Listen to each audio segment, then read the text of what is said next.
You're listening to Seek Travel Ride, a podcast sharing the incredible stories of people taking bike adventures all over the world. And I want to give a shout out to our show sponsor, Old Man Mountain. Not only are they the maker of the toughest, most adventure-ready bike racks and bags out there, but they've also just recently launched a new line, Hemlock Bags with Flip Cages. Check them out for your adventures at oldmanmountain.com. And now on to today's episode. So I got quite a way north. I'd camped out the night and I was sort of following the map, and I ended up riding through what turned out to be a military base. It wasn't marked on the map or anything, and I thought, it's some kind of big airfield and there was lots of military vehicles and stuff like that. I kind of thought this might not end well. As it was, nobody stopped me. I just kind of kept my head down and kind of kept going and hoping nobody kind of saw me. So I got through this kind of military area and I thought, I got away with it. Fine. Got to the next sort of small town and the police were basically waiting for me there. They'd obviously rung ahead and gone, we got this, this foreign guy's just cycled through the base sort of thing. So they kind of pulled me up and they confiscated my passport and basically put me in this hotel under kind of house arrest. Welcome to Seek Travel Ride, where we share the stories and experiences of people taking amazing adventures by bike. Whether it's crossing state borders, mountain ranges, countries or continents, we want to share that spirit of adventuring on two wheels with our listeners.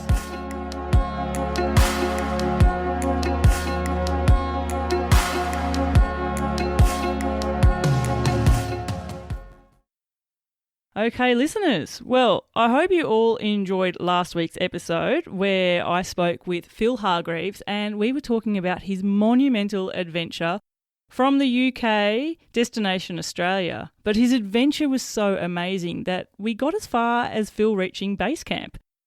I realised pretty quickly that unless I tried to wrap up an amazing part of his journey in all of 5 minutes, you as listeners would miss out on an incredible story. So Phill quite kindly said to me, Bella, we have the time, I can get together again with you and record the rest of the journey properly. And this is it. So we are now in episode 2. Welcome back, Phill. Hi, Bella. Great to be here again. Oh, it is. Just a few days later. You're looking well. Thanks, yeah.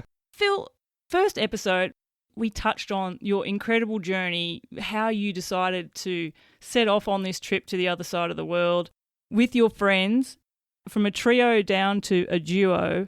You've made it to Nepal, reached base camp, done some incredible hiker biking on some trails that were never designed for steel touring bikes. And we'd gotten as far as your partner there, Dave Clark. He made the decision that that was it for him. He was sick of being very, very sick, and he decided that was the end of his tour. How did you feel about all of that? Yeah, so it was a real shock actually, because he sort of started feeling ill on the way back from Everest. We'd done, I think I mentioned before, we'd done the whole sort of route from Kathmandu, the route that the old expeditions used to follow. So we'd literally gone all the way in and back, all the way back out, by road and foot, obviously. And it was the sort of last probably 4 or 5 days of heading back towards Kathmandu. And Dave started sort of feeling a bit lousy and a bit, and he started, he was turning a bit yellow as well, which wasn't a good sign. It's like a sign of jaundice, isn't it? Yeah. And we kind of got back to Kathmandu, and he thought he was probably just a bit ill or whatever, and so we kind of had a few days in Kathmandu, kind of recuperating. It didn't clear up, and he ended up seeing a doctor, and then the guy said, "Oh yeah, you got hepatitis." And gave him a bit of sort of a talk about what that entailed, because it was you've got to be really careful what you eat. You can't eat fatty foods, you can't have alcohol, you can't have this, that and the other, which out in Asia sort of thing, where especially biking, where you eat basically whatever you can find. I think that was just the kind of the straw that broke the camel's back for Dave, really. And he made the decision to go back. We'd been away about 7 months by then, something like that.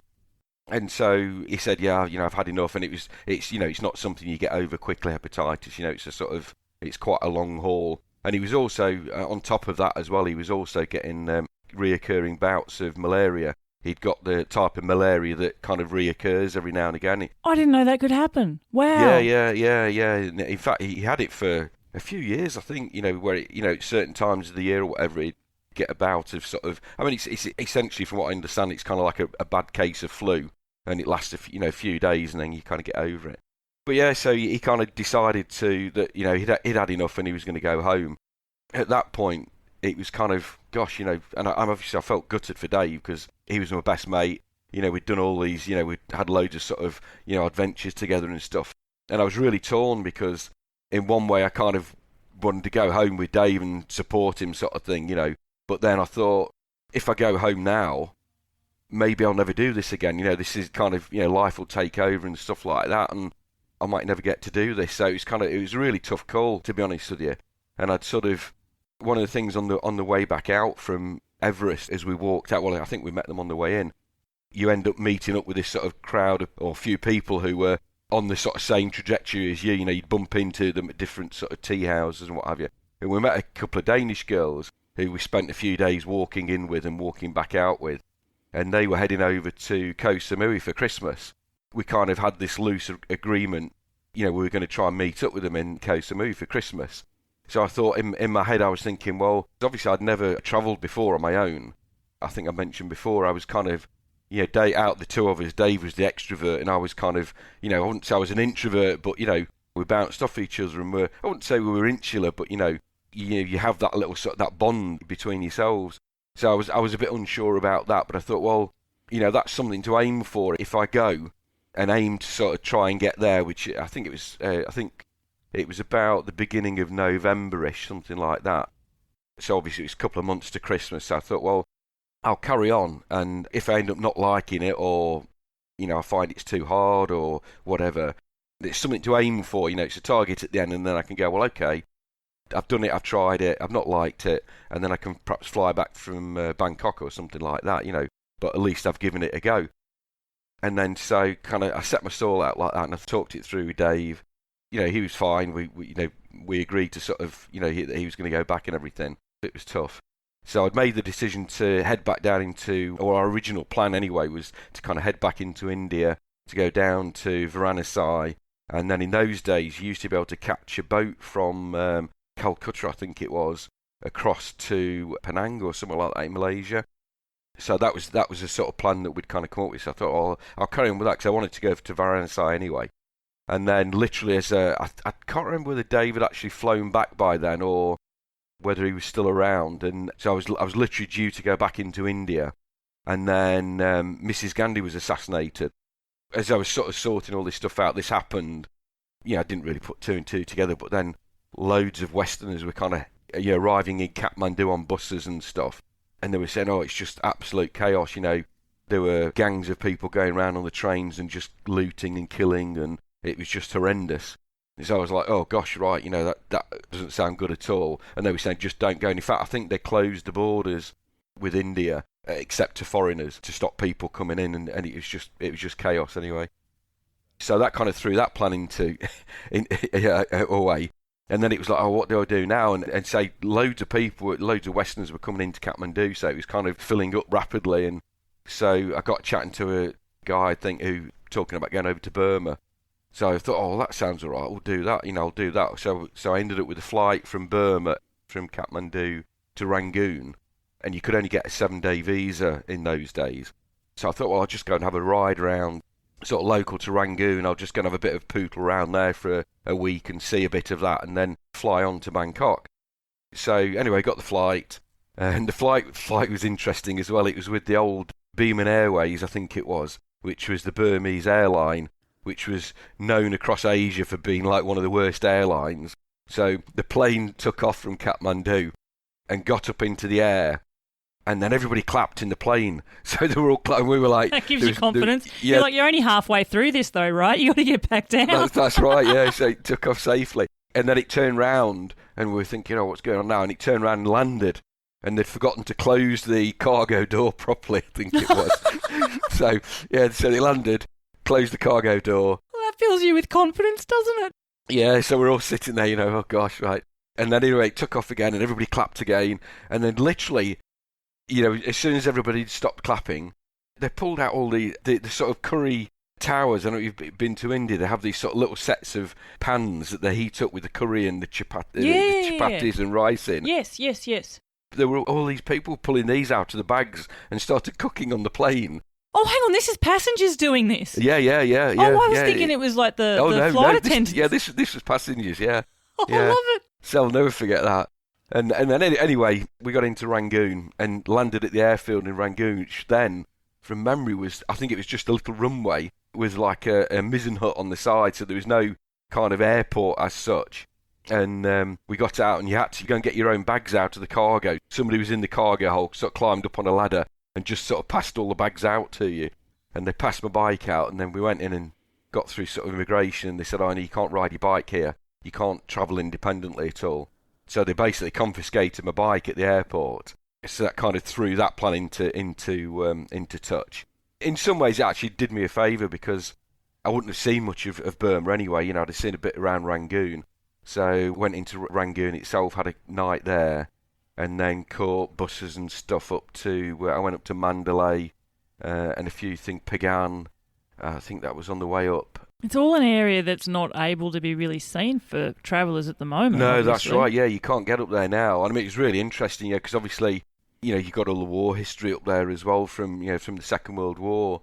Yeah, and so anyway, I went up to Mandalay, and then you used to be able to catch a ferry down the Irrawaddy, basically sort of most of the way back to Rangoon, I think. So we did that, and that took several days.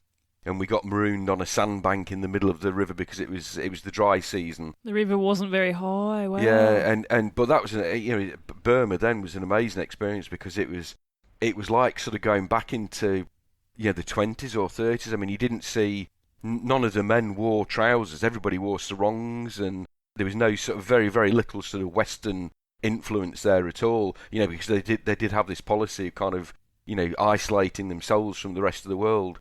It kind of a bit like North Korea is now. So it was really very, very different, even to India and stuff like that. A lot less sort of manic than India. It was a lot more relaxed. The people were really nice, and some fantastic history and sort of architecture and stuff around there. It really makes me pause just to reflect back on just the type of experiences this journey done at that time in the world would have been for you, and how different it is to now. Like. When we spoke during our first episode there, Phill, we were talking about, going on trips through Europe, and it was the time of the Iron Curtain. That was very, very different then. The Iran-Iraq War was very much in place, and that dictated how you travelled through Iran. It wasn't cycling through there. And I know that Iran's a bit problematic now as well. But just these other elements of it as well, where, the idea that... there's an assassination in India which has stopped you from your plans, so then you've gone to this other country which has isolated itself from the world, but somehow you've managed to get there and be experiencing, they're just experiences that I don't think you can necessarily have now because they don't exist in the same way now. Yeah, I think that we were lucky in many respects in those days because, the sort of Western sort of commercialism and modernism, if you like, hadn't kind of spread, even say like behind the Iron Curtain, in Yugoslavia and Bulgaria and places like that. It was kind of like going back 30, 40 years. People were riding around on donkeys and horses and carts and stuff like that. There's very little in the way of private vehicle ownership or anything like that. The shops were very different. The cars, there were no Western cars there. Whereas, these days, even I think wherever you go in the world now, it's kind of westernized pretty well wherever now, really, which is, I'm sure there are some places that are not as westernized as others, but I think, we were lucky in that respect that a lot of these places were still, very, very different and not sort of touched too much by the West sort of thing. Yeah. It's given you such a stark experience and knowledge through experience of the world too. I was thinking a lot about just how what you've experienced would have informed you. You were quite young when you undertook this journey. You left when you were 21, 22. You're at a very early stage of your adult life. And I do wonder how having this type of an experience so early on would have impacted you and turned you into who you were. Yeah, I mean, it had a massive impact on my whole life, really. The experiences you have, especially the side of it where, and I've talked to, my wife has obviously travelled around about the same time, back in the 80s and 90s. Her travelling was different, but you have that same sort of view where, you meet all these people that have we weren't rich compared with anybody in the West by any means in those days, but compared with what the locals have and how they dealt with their lives, they were really happy, even though they had nothing. They didn't have this sort of materialism, especially now. It's even worse now, that you've got to have the latest this and the latest that, and it's all about sort of buying stuff and having stuff.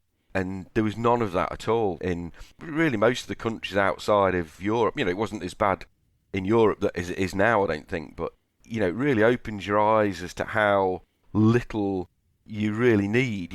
I know I remember coming back and thinking, well, I don't need a colour telly, I don't need this, I don't need that. You can get by. And it's still, I still have that now, much to my kids' chagrin, I think sometimes. You kind of go, well, we've got an old telly. I think our telly's probably 15 years old. Does it still look like a piece of furniture? Oh no, it's not quite that old. The one screen? Before, yeah, it is a flat screen, but it's the one before that I think was still the wooden one. Yeah, no, that's what I grew up with. Yeah, and the kids go, oh, we need to get, we can get a bigger telly. I said, why do we need another telly? It's perfectly right. It does everything we want it to do. Why do we need another one? And I think there is that sort of attitude in the West of, oh, I'll just get this, I'll just get that. And certainly then over in in the East, and once you got out of Europe, there was none of that. People just didn't have that sort of stuff. They had most people didn't have cars, most people didn't have TVs. The village, you might have, I remember in India, where you'd come into these villages in the evening, and somebody would have a TV in the village, and they'd bring it out, and they'd have the TV out in the sort of the village square, and the whole village, they'd put some program on, the whole village would come out, and that was their sort of their TV. I interviewed an awesome guest a number of months ago, Rob McLennan. Hi, Rob. And he did an awesome adventure. He went from London all the way down to Cape Town via West Africa, so the western coast of Africa through there. And I remember his comment, he was saying about everything's been permeated by the West. I think he made the comment that football and the Coca-Cola company have managed to get to all the far reaches of Africa, because everywhere you went in Africa there was always Coke. But even in the most remotest of villages, someone would have a generator with a TV that was showing the football. Yeah. So, again, that same sort of experience that you're recounting there. Like, not that everyone's got it. One person's got it, but the whole village now has it. Yeah. And that was the thing, because even then, when you travelled, and they learnt you were from England or in the north of England, and the first thing they would say was, Bobby Charlton, Jackie Charlton, Georgie Best. They'd roll off sort of these famous footballers' names. Yeah. I've got to ask you, who do you go for? Oh, nobody really. I have to say, I'm not a big football fan at all. It's not a bad way to be. Yeah. It can be a very divisive topic. It can be, yeah. Speaking to you now, you can reflect back on that and that idea that we don't need to be driven by the latest in tech or so many possessions and getting things brand new. Was that something that, did you sort of have that sort of reverse culture shock in a way then when you returned back to it all? Because you'd lived like that. Or actually, did it hit you when you got to Australia? And I'm only touching on Australia now. We've got a long way, we've got a lot of gaps to fill before we get there on your journey. But did that hit you a little bit, like heading into those Western countries again and being hit with that Western culture? Yeah, it kind of did a little bit, although I was, because as I arrived in Australia, I literally arrived in Australia with, I think, about £100 to my name. Fortunately, I got a working, the old student working visa, and I managed to blag my way onto a trawler, literally within a couple of days of arriving. And I was on a trawler then around the Gulf of Carpentaria for about 3 months or so, 3.5, 4 months maybe. So that was a very isolated sort of experience anyway. So I didn't kind of jump from being in this suddenly very westernised sort of. I mean, obviously it was a westernised environment, but it was not your normal Western environment. Even thinking of like the main cities up in the top end, when you eventually get to Darwin, Darwin is very, very different to Sydney. So yeah. Well, I got after finishing on the trawler, I worked in Darwin because I arrived in Darwin, and I ended up working on in fact, I bumped into a sort of, not a friend, an acquaintance that I knew from Manchester. And he'd ridden his motorbike out to Australia, actually. I bumped into him about the day after I arrived in Australia. And he'd just arrived in Darwin himself on his bike. And then I got the job on the trawler. And when I got back into Darwin, I bumped into him after a couple of days, and he was actually an electrical engineer as well, and was working on a project. I think it was a new hotel, because there was still quite a lot of rebuilding work going on in Darwin after Cyclone Tracy. Yeah, Cyclone Tracy, that's right. Yeah, so he was working on a building site on the Esplanade, which I think is now the Darwin Hilton. And he said, "Oh, go and see this guy. You know, he's after. I'm leaving, and they're after sort of, you know, Sparkies and stuff on there." So I went to see this guy called Rocky, an Italian guy who was running the job. Got this job replaced Dave on this job, and worked there for a serendipitous moment of bumping into someone who's got a connection somehow. Who really has no right to, but somehow does. That's right. Awesome. Yeah. So I ended up working on this building site for another sort of, I think that was another 2 or 3 months, I think.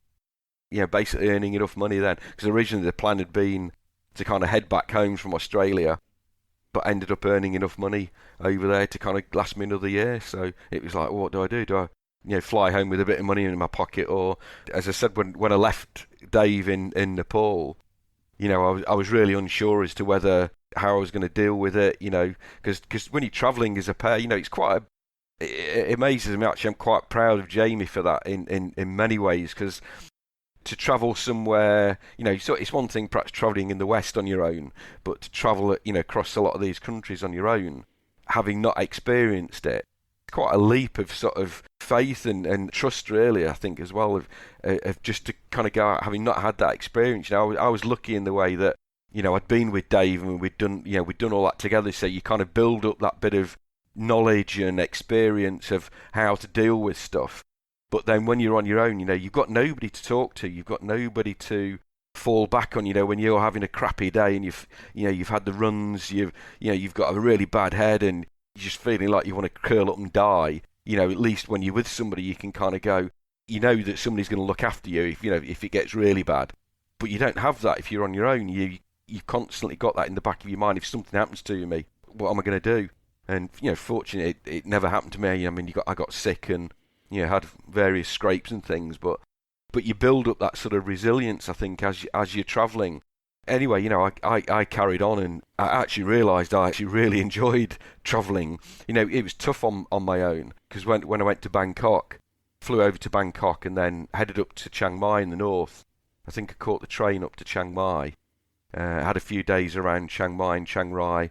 I met an English guy up there, and I left my bike in Chiang Mai, I think it was, and we hired motorbikes and headed off into the jungle, into the the border villages with Burma and stuff, and went to a Karen village, and the guys with the really long necks, they put the brass rings on the necks. Yes. Yeah. We ended up in a village of these women with these really sort of tall necks with brass rings. And obviously now that sort of thing's probably well on the tourist trail, Yeah, but it was more authentic, and it wasn't planted for you to find that way, exactly. Yeah, it wasn't kind of like a tourist experience in those days. We weren't looking for it. We just kind of stumbled upon it almost. So we did that on the motorbikes for about 5 days, I think, and then headed back to Chiang Mai, and then started sort of heading south. And one thing I did sort of realise was, with travelling on a bike, was you had these sort of periods where you got to a place like Chiang Mai or Bangkok or Koh Samui, and there'd be other Westerners there. And they weren't, it's not like it was today, but there were other Westerners there you could sort of chat to and stuff. And then you'd have this long period of sometimes several weeks in between where you just didn't see any foreigners at all. You didn't even speak English to people, because there weren't many locals that spoke English. You might bump into the odd person, but so you couldn't even have a kind of a full blown conversation. And this is before Google Translate. You don't have a mobile phone. Yeah, well, I always tried to. In those days, I had the old Cross Asia on a shoestring, I think it was. You had the sort of useful phrases bit in the back. So I always used to try and learn, a little bit of what are the languages of the country. Do you still remember any? Yeah, I can still count in Turkish, count up to 10 in Turkish, and stuff like that. And in Malaysia and Indonesia, I could actually hold a sort of basic conversation, because their language is quite simple. They don't have plurals and things, so things like children. So a child is Anuk, children is Anuk. So it's kind of more than one. Oh, Oh, so you just double the word, Yeah, sort of thing. yeah. So you kind of double the word. Yeah. But French could have a lot to learn from a simple language. Yeah. I joke, Phill, having moved to France, that I have signed up for lifelong language learning. Yeah. That was one of the things, again, that you had to kind of get used to, really quickly, and to get by, asking how much things were, and not that you got ripped off that much, but, learning to buy stuff in the markets, to buy food. And the other side of it, which is going to sound quite sort of mean in some ways, is, you have to rely on yourself a lot, but you don't have to kind of consider anybody else either. No, that's a very valid point. I think it's not so much mean. I don't know exactly where you're coming from. Myself and Dave, we'd say, we were the best of mates. We loved each other, and we'd known each other for years and that, and great friends. But you still had kind of off days, or days where, David wanted to do something and I didn't. And there was always that little bit of tension, arose sometimes. Not always, and we never had any, massive fallings out, but you kind of get grumpy with each other. It's also, you get to make your own decisions, and you're the only one that has to make a choice, and it's what you want to do. Yeah. There is that, and it's also having that feeling of knowing, if I make this decision, it all rests on my shoulders. Yeah, it's my fault if something goes wrong. Whereas I think there's always that thing where, if somebody else makes a decision, you go, oh, go on then, we'll do that, and something happens, it goes wrong or whatever. You have a tough time. You kind of, there's always that. Oh, you wanted us to do this, so there's always that. But I really enjoyed that. Not having that sort of not relying on somebody else to kind of do stuff for you or organise stuff. You've got to do everything yourself, and also not having to kind of consider somebody else as well, and just doing what you wanted to do, which was really good. And in many ways, it's a different experience sort of thing. So. Yeah, and I think the way that your trip unfolded was you had the benefit of experiencing both versions as well. And even at the point where you started as a team of 3, then whittled to a team of 2, bizarrely, as we might say. And listeners, if you just stumbled on this as the first episode that you're listening to, Phill, you definitely need to scroll back to last week's episode and listen to part 1. But the idea that you then sort of became solo on this journey as well, I think it sort of, by the sounds of it, pushed you a bit, Phill, out of that personality of, there's also that side of where you've got someone to lean on, and you're not on your own here. You'll muddle through together and work things out. To then having to give yourself the self-confidence and, oh no, it is me. It's my decisions that determine what happens now. And I guess there's that confidence that grows in you as well. I do starkly remember when I spoke with your son Jamie and interviewed him. He had sort of said, because he's obviously made some great fast friendships on the road, and he and Malachi are out there now. Literally, when this episode goes out, they'll be somewhere around Everest Base Camp, I guess, taking bikes to ridiculous places.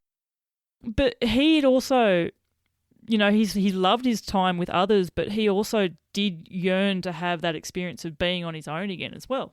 Yeah, it's sort of enriching, I think, in many ways, because it is hard, especially cycling on your own, because, you're spending nights, you're camping in the middle of the jungle, you're dossing out in, all kinds of places on your own. In some way, you don't know the environment, the people, all that sort of stuff. So it is quite nerve-wracking, but it's also liberating. And it builds up that sort of, I think, resilience and self-confidence in yourself that you have to deal with whatever is thrown at you. That could be anything from, wild dogs in the middle of the night outside your tent or where you're bivvying. I've had that experience in Turkey.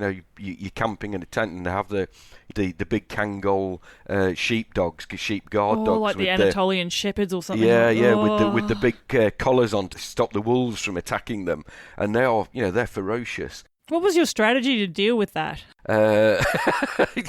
Well, there was one day when myself and Dave were riding. I think we were heading back west somewhere on this road in the middle of nowhere, and there was this huge flock of sheep, and we saw them, and we knew there were going to be dogs nearby, sort of thing. And you kind of think, hopefully they won't see us. We'll get past. And then you hear the barking, and you think, oh, and then you see these dogs running, and there's often not just a dog. It's normally a pack of dogs, sort of thing. There's at least 4 or 5 of them, Anyway, we we were riding up this road, and these dogs were getting closer and closer. And normally you can kind of, outrun some of them, or if you're on a downhill or whatever. Anyway, this particular time we were actually going uphill, so you're going quite slowly anyway. And these dogs were literally coming from all sides. There was no way we were going to get past them. And I remember we ended up getting off the bikes, and we were standing back to back in the middle of this road, holding the bikes kind of in front of us. And we were like swivelling round because these dogs were coming at us from both sides. And fortunately, the shepherd saw what was going on and kind of called them off, and off they ran, sort of thing. But yeah, they're kind of quite scary beasts. And when you're on your own, it's another thing altogether. Yeah, you're the only meat they can attack. Yeah, you need a big stick, yeah, and fast legs. Yeah. But I say the resilient side of it, you learn to deal with all this stuff. I say it's like, from day one when I was on my own, when, my plans completely changed because of Mrs. Gandhi getting assassinated, you kind of learn to deal with it. And I think that's something that's probably served me all of my life now. You just know that, well, okay, that kind of opportunity or window's closed. Well, what else is there? What else can we do? What else do I need to do to sort this out? How do I fix this? And you just kind of, you play it through your mind and come up with an alternative or a different option and go, well, okay, that's what I'm going to do, and carry on. So it's definitely it enriches your life, I think. Yeah, well, I guess it would be a life skill too. Oh, yeah. There'd be situations that are totally not related to bike travel or any travel that would come up in your life where knowing that experience has taught you that you'll find a way is really helpful and assuring. Yeah. It's a confidence and a skill that you don't realise necessarily at the time that's what you've given yourself, but you certainly have walked away from that trip with. Yeah. At that age, though, having to do, what a gift to yourself. Life lessons on the road. Oh, definitely, yeah. But it's even such, the stuff like, when we were going up to base camp, myself and Dave had done some pretty tough things in the past on bikes, taking them up mountains in the Alps and all sorts of stuff. And you know that it's going to be tough. And you know that it's going to be hard, and it's not going to be a walk in the park. But when you get into these places, I remember on the last day, going up to Everest Base Camp, I felt terrible. I just wanted to curl up and die. But you have to kind of find it somewhere in yourself to go, I'm not going to give up. I'm going to push on. I'm going to get through it. In your head that it's going to get better. But at that point in time, it's sometimes really difficult to see that in the future. But having, once you've gone through some of those sort of experiences, I think it helps you in other circumstances when you come across something, not necessarily the same sort of thing, but, you're in some kind of bad situation in one way or another, and you kind of, you think your whole world's falling apart, but you know that actually, if you persevere, get on with it, just keep a level head. It might be tough, it might be hard, but, you're going to come through it, and you'll probably be better for it in the end. Listeners, I don't know about you, but one of the best things about going on a bike adventure is being fully immersed in the ride. The only thing that you're listening to is the sound of nature all around you. But nothing kills that experience faster than gear which just annoyingly rattles, shifts around, or fails when the weather turns bad. That's why I'm super excited about our show sponsor, Old Man Mountain's new Hemlock bags. They are 100% waterproof. They're going to get you through the worst of the weather. They're ultra durable and totally secure. And best of all, when they're locked in place, they are silent. That's right. No rattling, no slipping, just silent reliability, which is what you want for your bike adventure. Ride with gear that's reliably built for your adventures. Check them out at our bespoke link, oldmanmountain.com/seek travel ride, and support the brands that support the podcast. Now, back to the episode.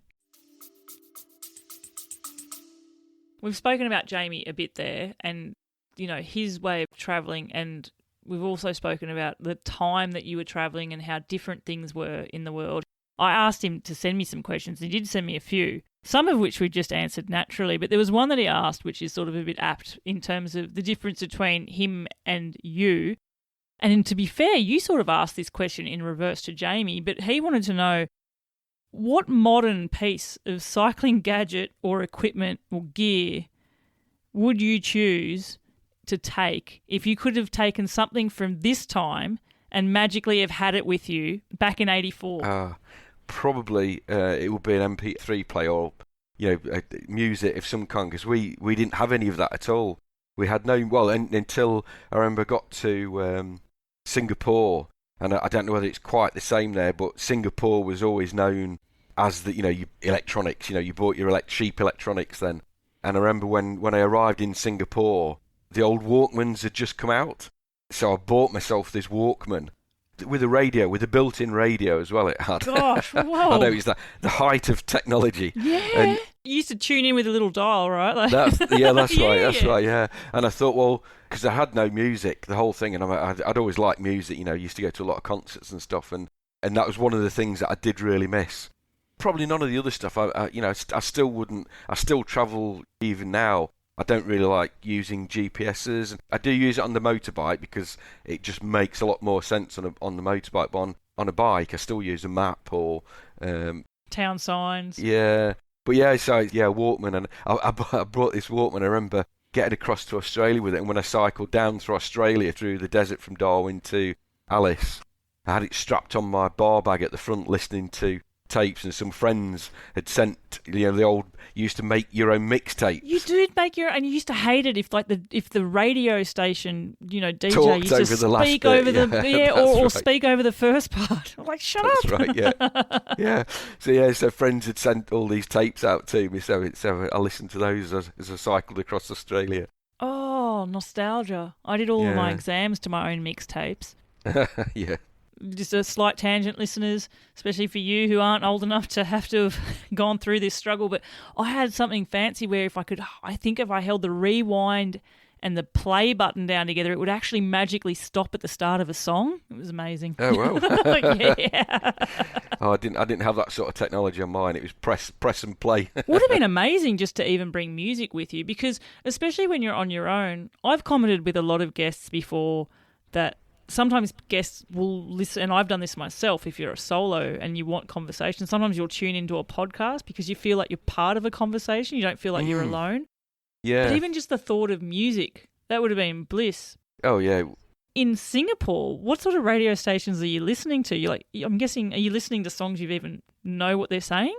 I think it was a bit of a mix. Yeah, you could pick up, because you used to be able to pick up the old Voice of America, and they had music on that, and obviously the BBC World Service as well on shortwave. Because I think it had did it have a shortwave on it?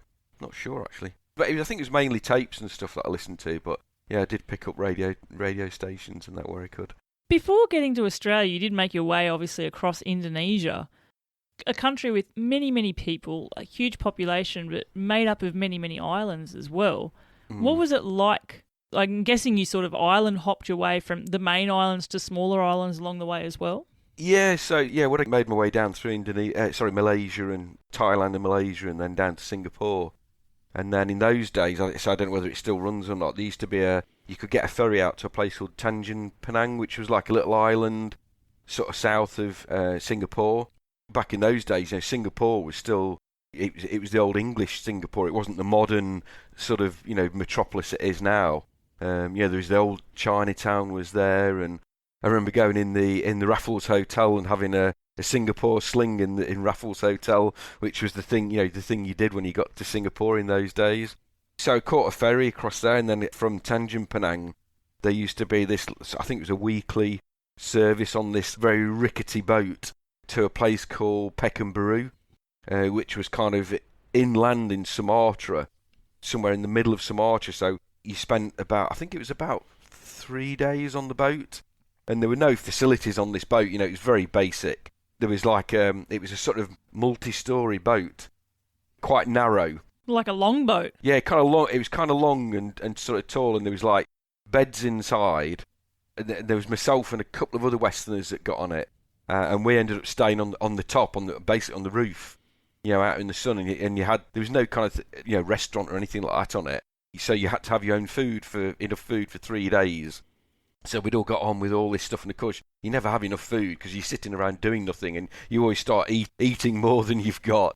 We ran out of food, and the boat broke down in the middle of the Malacca Straits, I think it was. The engine packed up, and it was quite rough seas, and this thing was bobbing around and waving from side to side. Whoa. Oh, my stomach's turning already. Oh yeah, there were people being sick over the side, and it was all looking quite dodgy for a while. And then they managed to get, we were kind of thinking, because you kind of think of Indonesia as being, lots of islands all close together, but actually it's not. It's quite a big distances. So we were in the middle of this sort of, this Malacca Strait, I think it was, with big boats sort of going past, not that far away, creating even more waves. And, so this boat was wobbling around, and we were thinking, oh, crikey, we're going to be bailing out here, And you did hear of, you still hear of now these ferries in Indonesia capsizing and, all these people dying, and you think, oh, crikey. Anyway, they managed to get the engine going again, and we chugged off, and then it entered this river system on Sumatra, and it was about a day or a day and a half of literally going up this sort of jungle river, this wide jungle river, and you had, apes and things leaping around in the trees and hearing all these animal noises at night. It was just an amazing experience, and we were out on the top all the time. How starkly different to bobbing around like a cork in a wild sea then all of a sudden floating down with all these wild animals in a jungle. Yeah, and it was literally like, almost how you imagine going up the Amazon would be like. Yeah. Quite amazing. And they would say there were no towns and no buildings anywhere. And you'd see the odd, tribes person at the side of the river somewhere. But anyway, we arrived we eventually got to this place called Pekanbaru, which was kind of in the middle of nowhere, and got off the boat, and they'd obviously not seen many sort of Westerners there for a while, and so we were quite the village entertainment sort of thing. Anyway, the guys they were backpacking, so said goodbyes and headed off up these jungle roads, and then headed up towards the north of Sumatra, up towards Lake Toba. Sort of got up there because that's quite an amazing place. Just riding on these little jungle roads and you'd meet guys on elephants and things walking, like almost like Indian elephants with the mahout. You'd have monkeys jumping over the road. And the terrain there as well. Forgive me because I've not been to Indonesia. I've only through this podcast and speaking to amazing travellers who have. But Indonesia, I think of a few things. I'm a food lover, Phill, so I think of food. Oh yeah, the food was amazing, yeah. And I think of the jungle, but then I think of volcanoes. Yeah. Is that sort of terrain then? Are you in thick jungle with steep roads that? Yeah, it was flatter. Certainly Sumatra was sort of a bit flatter from what I remember. But Lake Toba itself is, I think it's one of these super volcanoes. So the actual lake of Lake Toba is in this massive caldera, and then there's a little island in the middle of it. Apparently the whole thing kind of rises and falls in the lake as the magma underneath it kind of lifts, yeah. So and there's been, in fact, it was Aceh province, where the tsunami was. Yes. Yeah, that's kind of up that area there on the west coast of Sumatra. So I kind of went up there and then kind of started heading south, and there's volcanoes sort of all the way along. And I caught the ferry over to Java because again Java's quite volcanic as well. Well, in fact, the whole sort of range of islands down there are. Went to Jakarta and then cut across to where's that called? It's the old capital of Indonesia, I think. Not Yogyakarta. Yogyakarta, that's it, yeah. And then it's headed south from there, and then ended up going up to Mount Bromo. I'd seen the mountains, and I think I'd met some guys in Yogyakarta, and they said, "Oh yeah, you can actually get into the caldera itself. You can go across the caldera, and there's like the cone in the middle." And it's sort of one of the things that I'd always had on in fact, it's still on my bucket list of things to do, is to go and stand on top of a volcano looking into like the bubbling pool of lava. This is what I was expecting when I got there. So I found this little road that kind of went up the other side and ended up right on the rim of the actual caldera. And then there was a track that rode down into it and across the actual thing and across the caldera, and left my bike at the bottom of the cone and sort of trogged up to the top, thinking, fully expecting, because it was all steaming and, there was sort of smoke coming out at the top. And there I was sort of, fully expecting to see this sort of bubbling lake of lava. And it was basically mud. Well, when you could see it, because there was an awful lot of sort of steam and smoke and stuff coming off it. But it was just mud, unfortunately, bubbling mud. So that was a little bit of a disappointment, but still interesting. Yeah, I mean, it was fantastic. Yeah, I loved the country. It was really nice. People really, really hospitable as well. Yeah, I had a great time there. From there, I headed down towards Bali, with the intention of sort of trying to island hop all along the islands to Timor, East Timor, try and get over to Australia from there. But unfortunately, I got knocked off my bike in Bali by a guy in a scooter. It wasn't an Australian, though. It was a local. So, yeah, I got run into, I think it was in Denpasar, actually. Were you very badly injured there, or? No, I was actually all right. I kind of got knocked off into a rice paddy. A wet, soft landing? Oh, it was very wet and stinky. It was horrible.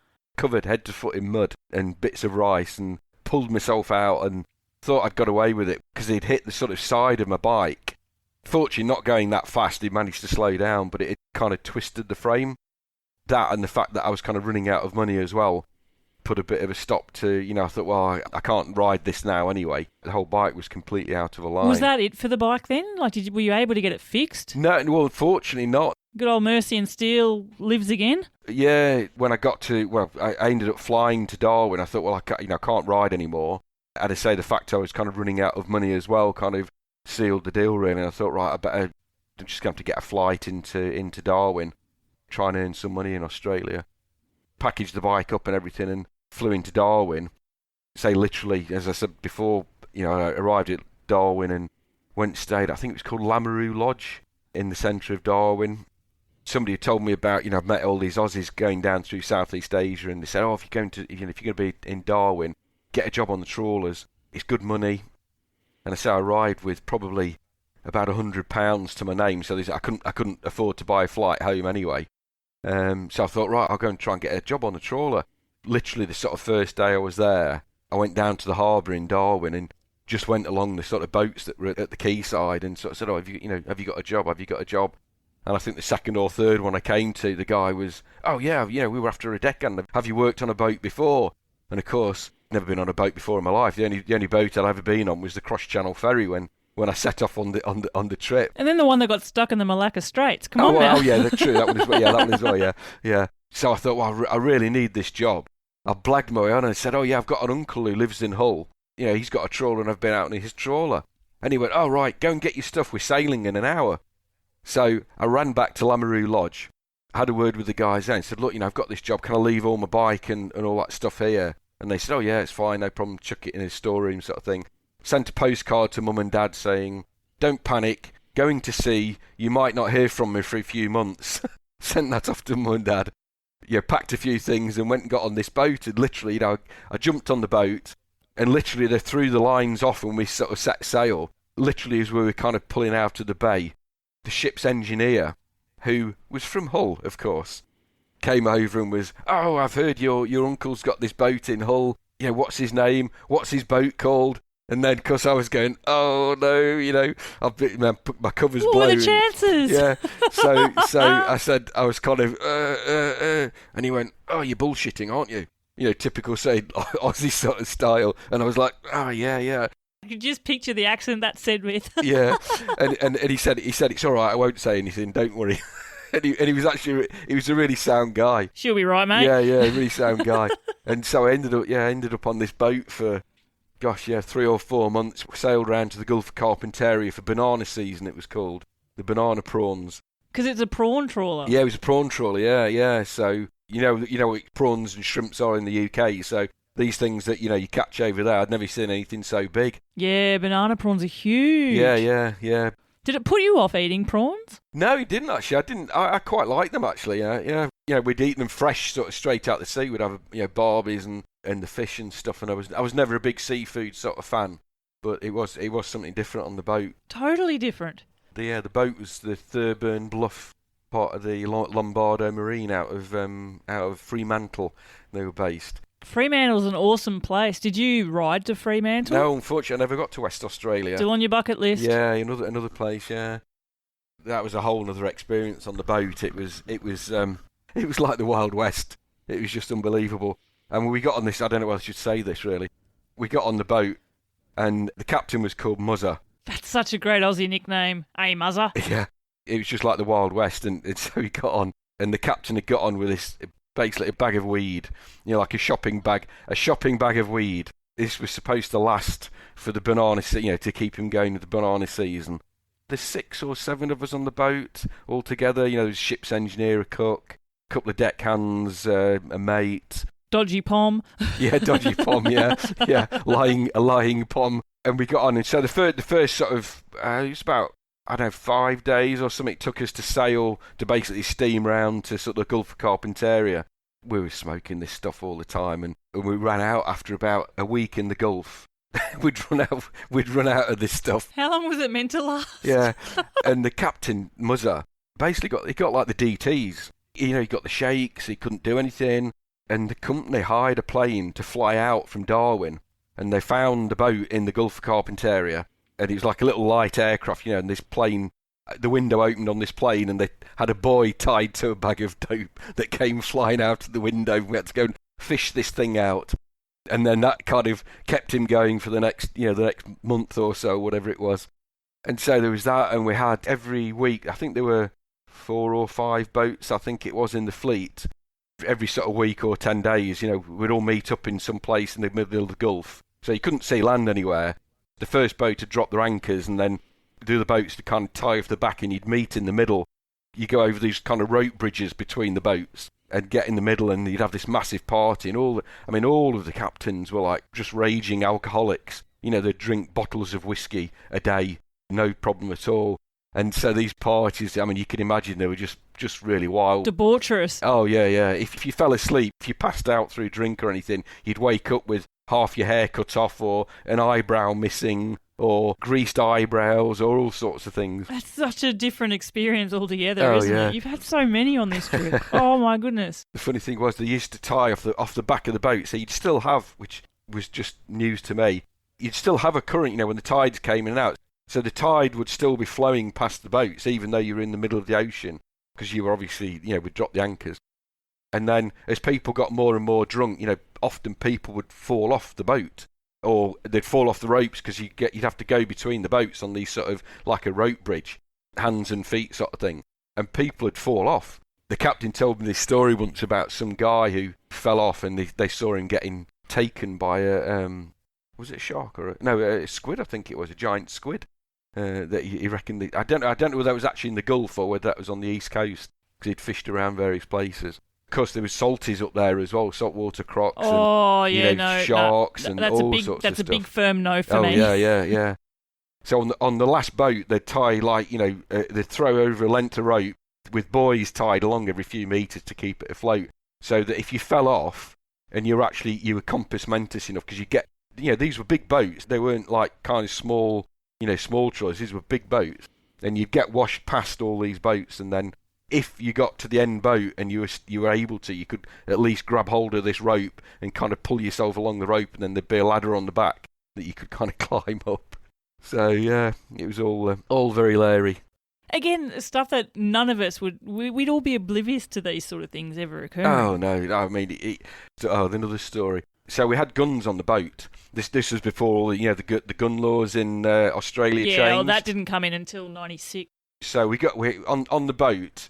We had a 12-bore pump-action shotgun, a 10-bore sawn-off shotgun, Magnum 357, an Enfield 303, and I think there may well have been a couple of others as well. So you'd catch sharks in the nets. So when you pull the nets up with all the prawns, so often you'd pull the nets up and you'd have, I think the biggest we caught, it was something like an 18-foot tiger shark. Oh gosh. When the nets kind of come up, you have like a big sorting table in the middle of the sort of boat. So you have this special knot on the bottom of the net. So you pull it, and then everything kind of just drops out onto this sort of sorting table. And of course, you know, we used to get turtles and snakes and, you know, massive crabs, all sorts of stuff. Sharks including, you know, hammerheads, rays. I don't think we never caught any manta rays, but certainly sharks. So these sharks, you know, you'd get a big 10-foot, 15-foot shark dropping on the deck, and of course they start thrashing around all over the place, and you can't get anywhere near it, and you can't get them overboard. You can't manhandle them because you can't get anywhere near them. So you used to have to shoot them. You'd have somebody on the top deck. You'd pull the knots on the net, drop everything out, and you'd run basically the opposite direction, and then somebody would be on the sort of deck on top, and they'd basically have to shoot the shark. So you'd have this, and then the sharks didn't get wasted; they got filleted or whatever. Yeah. You know, we used to cook the sharks, But anyway, going back to the gun. So we used to shoot stuff off the back of the boat. We'd throw buoys in and stuff like that. One day we had a boat from another fleet that cut us up, because when you have the nets down, obviously if the boat stops, you can basically all the nets can get kind of tangled up on the ocean floor, and you can lose all the kit. So it's a really massive problem. Anyway, this kind of boat cut across where we were sailing to get across this boil of prawns, and our captain, it was still Muzzer then before he got off, he ran out and started shooting at this boat. They ran in, they obviously got their guns, they started shooting back at us, everybody hits the deck. The other deckhands ran in and got the other guns out, and it was like basically a full-on sort of gun battle in the middle of the ocean. I mean, fortunately nobody got hit. Was it sort of like, hang on, I need to get the context here right. Was it sort of like semi-friendly ha-ha fire? Or was I think it was. I don't think they were kind of aiming to actually kill anybody, but it was kind of, I mean, the captain, Muzzer, was pretty miffed. Muzzer sounds like a wild man, by the way. I wonder if Muzzer's still around. Yeah, I don't know. Yeah, be amazing to catch up with those guys again. Yeah, it was certainly the experience that you wouldn't get that sort of experience these days. I'm going to bring you back to land now, Phill. Your bike, it was not in a usable condition when you got to Australia, but you obviously got that fixed. And then you mentioned you were in Australia for a working holiday visa, so you worked there. You mentioned earlier you could have flown back, but you chose not to fly back. You chose to ride back. Yeah, well, the aim, I'd made enough money, and I'd obviously had such a great time coming down on my own. So I thought, well, I'm here this side of the world again. It's a kind of, I might never get back here again. And so far I haven't. That's proved to be true. So I ended up cycling down, did this stint on the building site in Darwin, and then set off heading sort of south, went across to Kakadu National Park, and then cut down to the Stewart Highway, and down the Stewart Highway to Ayers Rock, Alice Springs and Ayers Rock, and then back up to Alice. Remember, I think it was Christmas 1985 would have been. Yeah, it was in Alice Springs, Christmas 1985. The weirdest thing, because you know how hot Alice Springs gets in the middle of summer. Is that during the build-up as well? Like before the wet season, there's the build-up, and it's like peak humidity as well. Oh, yeah, they call it, they say the phrase growing troppo for that's a right, reason. Troppo season, yeah, that's right, yeah. Yeah, well, it was all that, and so it was like kind of really high humidity, and then as I got further south, it got kind of hotter and drier. I remember being in, say, Alice Springs, it was kind of 45, 46 degrees or something like that, really, really hot. And so I ended up, it was too hot to cycle in the middle of the day, really. So what I used to do was camp out in the desert and then cycle to a roadhouse. There was a roadhouse about every sort of 100 miles or so. I kind of camp in the desert in the night, get up quite early at sort of crack of dawn, ride to the roadhouse, and then spend sort of, the hottest part of the day there, and then sort of 3 o'clock, 4 o'clock in the afternoon, kind of carry on and then find somewhere else.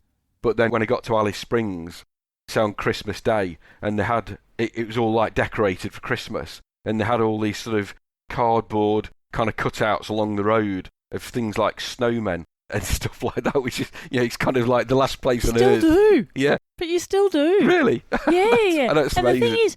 The thing is, it wasn't until I moved to the Northern Hemisphere that I realised that all these traditions that we have at Christmas time in Australia actually make sense. But I grew up with, you snowman, you have fake snow.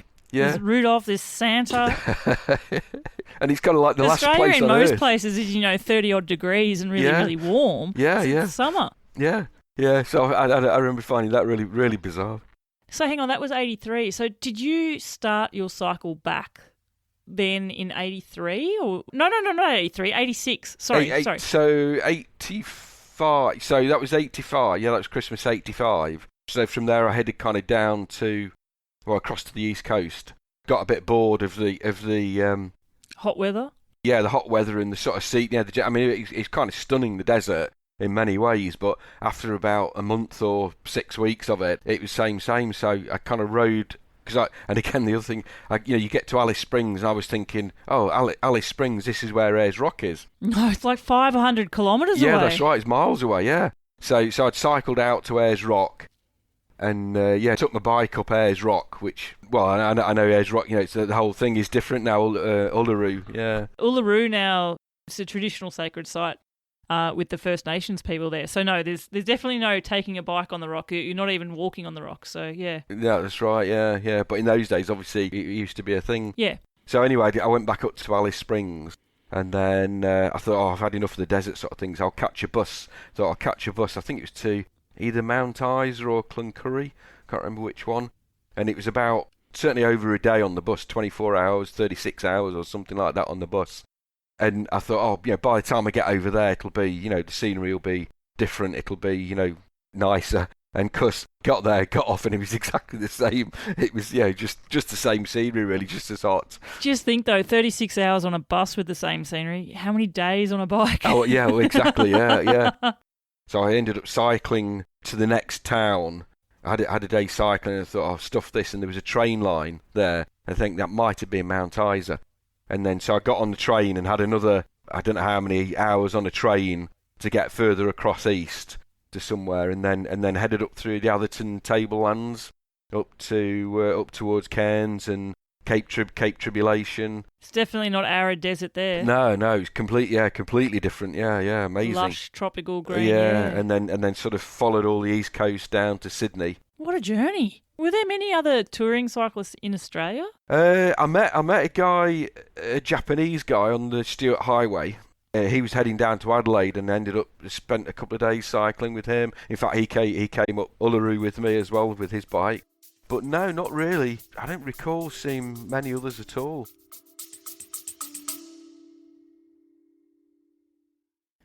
Hi listeners, are you looking for where your next bike adventure is going to take you? Well, I really hope that you're considering joining me on my first ever Seek Travel Ride lightweight bikepacking tour. Leaving on the 28th of June, we start and finish in the awesome French city of Toulouse. We have 5 days of riding, 6 nights of hotel stays, and all your meals are fully catered for. I am one of your ride leaders, and I'll be giving you some insights into everything that we're going to be seeing along the way on some of the most dreamiest roads in the foothills of the French Pyrenees. To find out more, head to seektravelride.com or check out the link in the show notes through your podcast player app. And if this is something you'd be interested, or maybe you've got a friend who you think could be interested in it, feel free to share that to them as well. I'd love you to be part of my riding crew and join me for what I'm fairly certain is going to be an awesome, fun experience. Okay, now back to the episode. And just thinking again how much that's changed to now. Mm-mm. You know how we were talking about how the political situation changed your experience in many different countries? Mm. I guess something that did change, and I guess probably sparked that extra bit of intrigue. I mean, you headed back to the UK via China, because China had only just really started opening up for tourists then as well, didn't it? Yeah. Well, that came about because I went over to New Zealand and spent a bit of time in New Zealand, and unfortunately in the North Island, I came off my bike. I met a couple of cyclists in the south on the road up to I think it's called Phillips Road. It's like a backcountry road that goes. What's the place on the lake? Not Christchurch. Queenstown. Yeah. Sorry, yeah, Queenstown. Yeah. What a place too. Yeah. I mean, everywhere in New Zealand. Oh yeah, it's gorgeous. Yeah. So I'd met these guys cycling up towards Queenstown, and then they'd kind of headed off somewhere else, and so I went up the west coast. Caught the ferry across over to the North Island and headed over to Taranaki around the volcano, and ended up coming off on a corner it was like a dirt road on a muddy, wet corner. Slipped off and ended up breaking my shoulder. That would have been the worst injury of the journey? Yeah. Much more worse than the motorbike in Bali? Yeah, because I wasn't actually injured then. I was, a couple of bruises. It was mainly the bike. So I managed to catch a train up to get this local farmer took me to the hospital and got kind of patched up, and then they kindly put me up for a couple of nights and then dropped me off at the nearest train station, and I caught the train up to Auckland, and then met up with these guys there, and they put me up for about, I think it was there, must have been 3 or 4 weeks or something like that, I think. How was the bike? Feels a bit shallow asking you that, but it's a well-travelled bike. Yeah, it was kind of one of those silly sort of little accidents here where I just sort of slipped off, and it was something and a nothing sort of fall. And I just must have landed kind of wrong. I don't really know.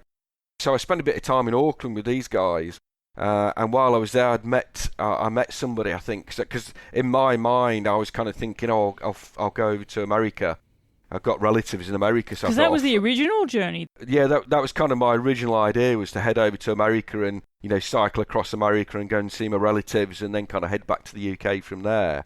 And then I met some guys, say, in Auckland who'd recently been to China, and they said, oh, yeah, it's kind of opening up. You can go there now as an individual traveller. And I thought, wow, that'd be quite interesting. They'd gone to Tibet as well, and I'd always wanted to go to Tibet. It'd always been one of those sort of places that I'd heard of and the mystic behind it and stuff like that.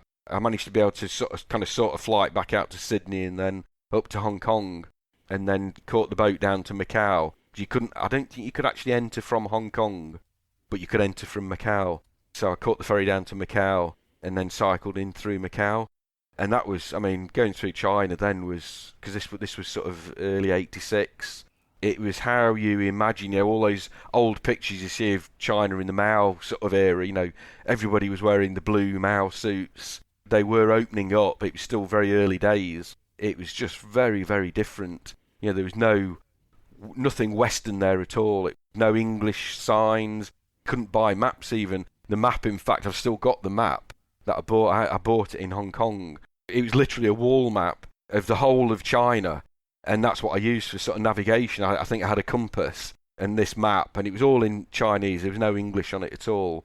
So I kind of headed up north. I knew the rough direction I was heading and just kind of followed these roads, and half the roads weren't even on the map because, it only had the kind of the major roads, which even those, there weren't that many roads. And in those days, you had to get, you had what was called an alien's travel permit. And I didn't actually... Well, I don't know whether I did realise, and I just kind of was a bit blasé about it, but you were only supposed to go to kind of the bigger cities, and you were only supposed to travel between them by kind of bus or train or whatever. Of course, I was cycling, so I cycled up to, I think it was Canton, and then I caught a ferry on the Yellow River, up the Yellow River for several days to, I think, Wuhan, and then went to kind of Yangshao, the place with, you got all these sort of limestone sort of towers just sticking out. Again, it was almost like going back into, the 18th century. Yeah. People were still kind of had, they were pulling carts around by hand. They were all in the Mao suits. And I caused, because they hadn't seen Westerns, most of the places I went to. I was going to say, what was the intrigue like around you? It was amazing. It was kind of, in some ways, it was worse than India.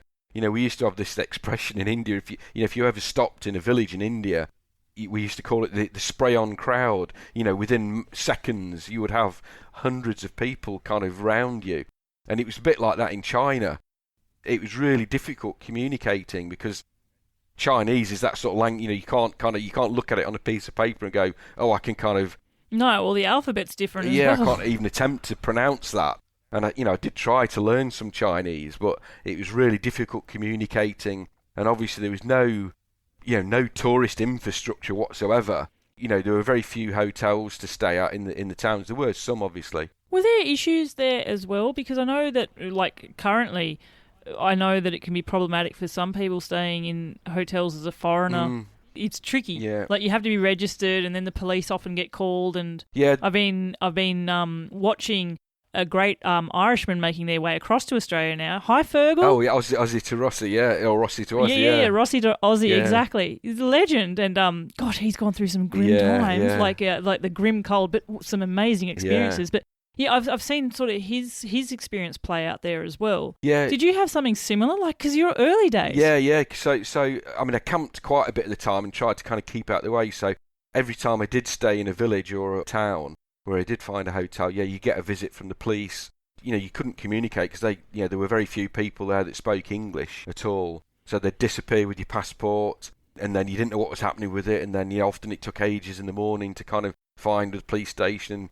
If they hadn't come back to drop it off with you, to go and recover it. So yeah, it was really difficult, and the food was terrible. Oh, this breaks my heart because I always have to talk about food on the podcast. I always want it to be food that makes my yeah. No. So was it horrible because it was just so different and starkly to what you were used to, or what made it horrible? Yeah, the food, all the food you could get literally was it was kind of like greasy fried sort of greens. I don't know what they were, but they were kind of greens and rice, or egg and rice. But it was all really sort of greasy and oily. And that was it. That was really all I could get. You know, the occasional bit of fruit now and again. So yeah, it was really difficult cycling. I mean, the scenery-wise was amazing, and there was literally nothing on the roads, no traffic or very little traffic on the roads. It was all either kind of military traffic or commercial traffic. You know, there was no private cars or anything. Everybody was on a bicycle. So anyway, this carried on. I kind of got further north, because I was aiming to go up to Xi'an to go and see the terracotta soldiers, and it was probably 4 or 5 days, I guess, away from Xi'an. So I got quite a way north. And then this particular day I'd camped out the night, and I was sort of following the map, and I ended up riding through this, what turned out to be a military base. Obviously it wasn't marked on the map or anything, and I thought, you know, it's some kind of big airfield, and there was lots of military vehicles and stuff like that. I kind of thought this might not end well. So anyway, as it was, nobody stopped me. I just kind of kept my head down and kind of kept going and hoping nobody kind of saw me. Anyway, I carried on, and nobody actually stopped me. So I got through this kind of military area, and I thought, I got away with it. Fine. Anyway, I got to the next sort of small town, which was, a few miles away. I can't remember how many. And the police were basically waiting for me there. And they'd sort of set up a bit of not exactly a roadblock, but they were basically waiting at the side of the road. So they'd obviously rung ahead and gone, we got this, this foreign guy who's just cycled through the base sort of thing. So they kind of pulled me up and confiscated my passport. And the kind of chief guy who was in charge was the tallest Chinese guy I'd ever seen. And he had, the guy on one of the James Bond films with the steel teeth. Jaws, I think it is. Jaws, yeah. Yeah. I used to be scared of Jaws as a kid, but yeah. So this guy he must have been kind of over 6 foot and quite big with it. And he got these steel teeth as well. And he was quite intimidating. And they confiscated my passport and basically put me in this hotel under kind of house arrest and said, you've got to stay here, you can't leave here. And so communication was difficult. And they went off and got the local school teacher who allegedly could speak English to kind of come and translate. And this guy, he was obviously teaching English to pupils, but he really couldn't speak English at all. It was really difficult kind of making sense of what he was saying. He obviously thought he could speak English. I couldn't understand why I couldn't understand him. I'd love to know what he was translating. Yeah. So anyway, this went on for several days. I was under kind of house arrest and thing, and they were bringing me food into the hotel and stuff, and I was climbing out the hotel window at night and kind of going, there was like a little cafe sort of bar thing next door. So I was sneaking around there to get sort of extra stuff and then sneaking back in. Anyway, they kind of came back to me with this sort of ultimatum of I was going to be fined or I could go to prison for like a week or something like that. And I was like, that would be quite something, being, because they'd have to notify the British Embassy for a start, and it'd be kind of a bit of a story, and they'd have to look after you. It wouldn't be too bad because they wouldn't want you to be, they wouldn't want anything to happen to me on their watch sort of things that would cause, political ruptions and things like that. So I thought, actually, I'll do that, because, and the fine, I can't remember how much the fine was. It wasn't a huge amount of money, but obviously I didn't have a lot of money then, and I'd still got to get myself back to, Europe and the UK. So I thought, I'll do that. So I said, I'll go to prison, it's fine. And they were like, shocked, they were kind of, they couldn't believe anybody would choose that. And, maybe if I'd have experienced that, I had second thoughts. But I thought, it'll be fine. And they were like taken aback and gone, no. And they said, they kind of got across and, we'll let you think about it overnight and we'll come back tomorrow. And I'd been feeling a bit dodgy that day. Anyway, it turns out I ended up with giardia. I think I must have got it from the beer bottles in the cafe that they were keeping it. They got them like in big tubs of water. And I think I must have got it from that. Anyway, that night I kind of started feeling really bad, and you get the eggy burps. I don't know whether you've ever had giardia, but it's really horrible. You get like terrible runs, eggy burps. You feel terrible as well. So I kind of and I knew what it was. I'd had it before, and so I knew what it was. And I thought, that's not going to be nice being in prison with that. So I kind of braced myself and thought, it's going to be better if I just pay the fine. And kind of get out of there. How much was the fine? I honestly can't remember. I mean, it wasn't a lot of money, but I got a kind of arrest warrant thing, which I've got framed in a thing somewhere. I don't know where it is. I think it's in the attic actually at the moment. But yeah, so they kind of the next day they came round, and I was feeling a bit sorry for myself and thought, I'll pay the fine then. And so they put me on a bus and shipped me out to Xi'an. So you saw the terracotta soldiers? Yeah, I went to see the terracotta soldiers, and that was because they'd only been discovered. Not that, it was only a few years before I got there. Wow. I think it was 1978 or something like that they found them. It's meant to be quite an impressive sight. Oh, it's absolutely stunning. I mean, it must be even more impressive now because they're still kind of excavating it. I remember then there was, it was impressive. They'd built this massive sort of arched sort of tent thing over them to protect them. But Xi'an itself was amazing as well because obviously it was the old capital of China, so that was quite stunning. See the Great Wall of China as well, obviously, in places? Yeah, near there. Yeah, that's kind of not that far from the end of the Great Wall. But I didn't actually see the Great Wall there. But I met an English guy who was actually working in Shanghai, I think, while I was in Xi'an. And I was still feeling pretty rough because of the giardia. I'd managed to get some tablets from a kind of local Chinese doctor there, and he said, take these and you'll get over it, sort of thing. So I was feeling pretty rough. So I met this English guy, and you're kind of quite over in the west there on the train line. And there's a train, you could get a train to Golmud then, which I think is now called something else. So we came up with this plan to kind of head over to Lhasa. So we caught the train over to Golmud and then a bus journey to Lhasa itself, which back then was still, it was not built up like, Chinesified like it is now, from all accounts anyway. A very unique experience. It was amazing. Yeah, I had my 23rd birthday in Lhasa city, and went to Patala Palace, and saw all these things. And then while we were there, the guy that I was with, he had to head back, and I met up with a crowd of other folk, and they were heading over back to Nepal to Kathmandu. So we kind of got this bus back over through over to Shigatse and Gyantse, and then back to Kathmandu. Was there a sense of going back to the familiar? Oh yeah, it was. Yeah, well, it was actually because I thought, because again the food in Tibet was pretty ropey as well. So I thought, could go back to Kathmandu and have some yak burgers and have some decent food. So did that. Spent a bit of time in Kathmandu, and then went over to Pokhara as well. I didn't get to Pokhara in the first time I was in Nepal. And then basically, spent a bit of time over there, and then kind of reversed the whole journey all the way back to Xi'an, which again was, back to Lhasa. Went through, Shigatse and Gyantse, and saw all the sort of damage that had happened in the Cultural Revolution there as well, which was, these places were just destroyed. And I think they've been kind of rebuilt to a bit of a degree now, although I don't know how the earthquakes affected all that now, this recent earthquake. But yeah, then so I got back to Xi'an, and I was still actually suffering from the giardia then as well. It hadn't really cleared up. I'd lost quite a lot of weight, and wasn't really in the best of health. And when I got back to Xi'an, I kind of intended to cycle up to Peking, but I just I'd lost that motivation really. So on the train back up from Golmud to Xi'an, met a couple of guys who were going all the way up to Peking. They were going to get off in Xi'an for a few days. I thought, you know what, I'm just gonna go up to Peking on the train with them. And it was kind of getting towards the end of the year by now as well. So I was thinking, heading back to Europe and to try and get the timing right.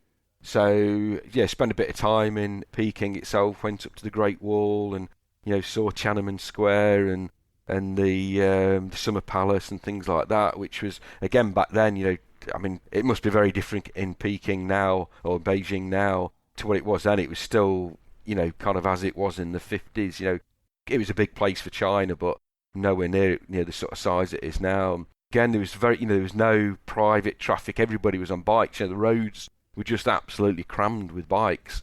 With all the locals on them and stuff. So that was another amazing experience. So then it was then kind of, what do I do from here? Do I fly back to Europe somewhere from Beijing? And then somebody was talking about the Trans-Siberian train. So I was, that's all right. And actually worked out that it was actually the cheapest way to get back to Europe as well. I think I paid... Oh, awesome. I think the ticket was something like about $50 or $60 to get the train from... Nothing when you think of the distance that's covering as well, and days. I think it was 8 days to Moscow. Yeah. I think. So anyway, we got on this, there was myself and I think there was a couple of other Westerners on it. So we got on this train and sort of... that was another experience in itself, because it was the Chinese side. It was run by the sort of Chinese, and then when you got to the Russian border, because the train gauges are actually different, so they lift the whole train up. You have to get off the train and all this sort of stuff. They lift the train up and they change the kind of bogies on the bottom of the carriages to the new gauge. That's amazing. You'd nearly think it would be easier to just have two different trains. Yeah. But no, they lifted them all up, changed all the bogies, and got back on. And then it was like then it was all Russian. Total different culture. Totally different culture. Yeah, totally different culture. And you had on each sort of cabin. So we were in this cabin, and you had like your own little sort of 4-bed cabin. So they'd come around, knock you up in the morning. All the food was sort of included because obviously you couldn't provide for yourself. So they'd have at one end of the cabin. They'd have a lady who was in charge of it. The Chinese ones were quite, they were quite nice and quite interesting and stuff and quite polite. And then you got the Russian ones who were kind of built like Russian shot putters and were very brusque. And they'd come out and they'd knock on the door at 7 o'clock in the morning. Everybody, you had to get up sort of thing, or you didn't get breakfast. And you got served, it was borscht, basically every day. Beetroot soup, Yeah, beetroot soup and cabbage soup. And then, I think it was a bit of black bread for breakfast, and then tea and stuff. And then so, even though there was nothing to do, they'd get you up at 7 o'clock in the morning, and you kind of get up and you'd sit in the cabin and you'd be looking out over the sort of tundra and the steppes of sort of Siberia. It just kind of went on for miles and miles and miles of just a lot of the same, yeah. So I think somebody had a pack of cards, and we played a lot of cards. But then the good thing about it was we got to the bigger places, so like, what's the place at the bottom of Lake Baikal? Irkutsk. Like, that's meant to be one of the coldest places in the world. That's right, yeah. So that's at the bottom of Lake Baikal. So the actual train journey kind of goes down the side of Lake Baikal, and then you stop in Lake Baikal. So the train got kind of resupplied and stuff, so you could get off the train for a couple of hours and have a wander around. So that was really interesting. That would have been. Yeah, and then you get back on, because obviously this was all back in the Soviet times as well. So it was very sort of very Soviet in those days. And then anyway, so we kind of carried on right over to Moscow, and there was this thing, because I knew that this was a possibility as well. So I'd actually bought a load of rubles on the black market in Hong Kong. So I can't remember what the exchange rate was, and the black market for cash when you're travelling isn't such a thing these days. But they used to have like fixed exchange rates, because a lot of these countries, especially countries behind the Iron Curtain, they wanted dollars, they wanted US dollars, so they'd set the exchange rate artificially high. So maybe on the official exchange rate you'd get maybe 2 rubles to $1, but on the unofficial, on the black market exchange rate, you get maybe 20 or 30 rubles to the dollar. So it made everything just like, really, really cheap. Yeah. So you could buy like lots of rubles, and obviously they searched you when you went in to, so you had to hide them and all this sort of stuff. So anyway, we bought all these rubles. As we got off, you could go and get a meal in a place. And there was also this thing when you were in Moscow, the train station you arrive in from the east is on one side of Moscow, and then the train station on the west to go over to Berlin is on the other side of Moscow. And you were supposed to, I think the train arrived at something like 11 o'clock in the morning or something, I can't remember. And you had a few hours, and the train left for Berlin at like 6 o'clock at night. So you had to kind of make your way over there to catch the train and that. But if you missed the train going out to Berlin, Intourist, who was like the official tourist agency then, would have to put you up for the night in Moscow. Was that your motivation to purposefully miss the train? Yeah, so it was a kind of known thing. So you dillied and dallied sort of and got lost on the underground and missed the train.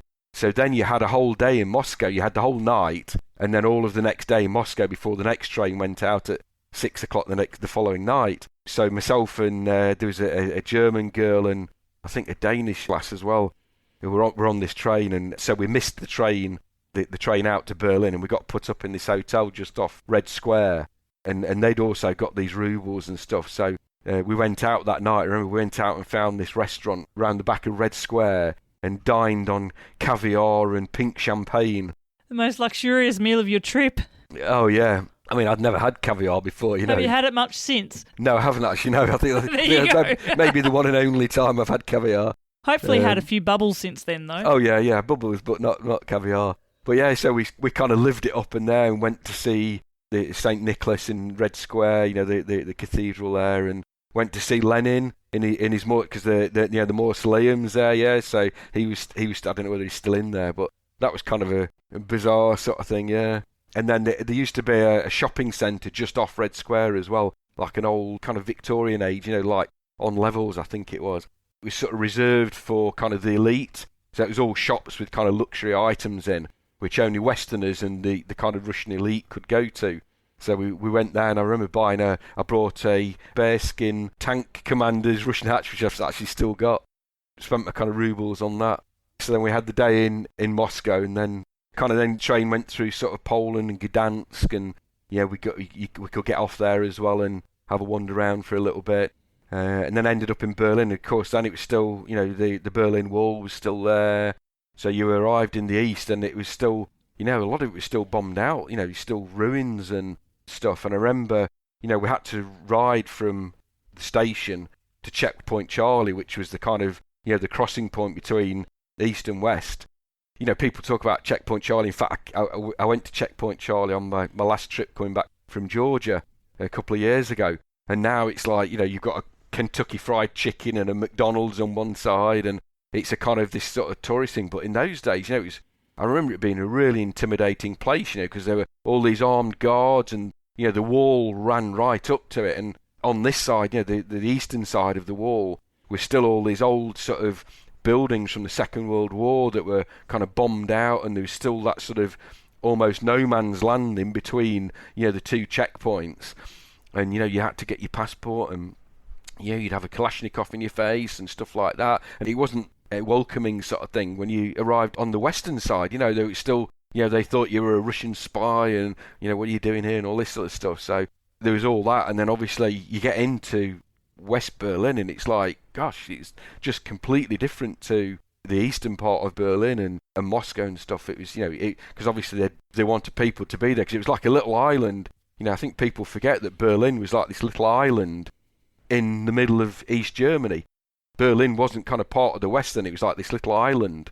And they had to make it sort of interesting and entertaining and stuff for people to go there, because it was such a kind of different life.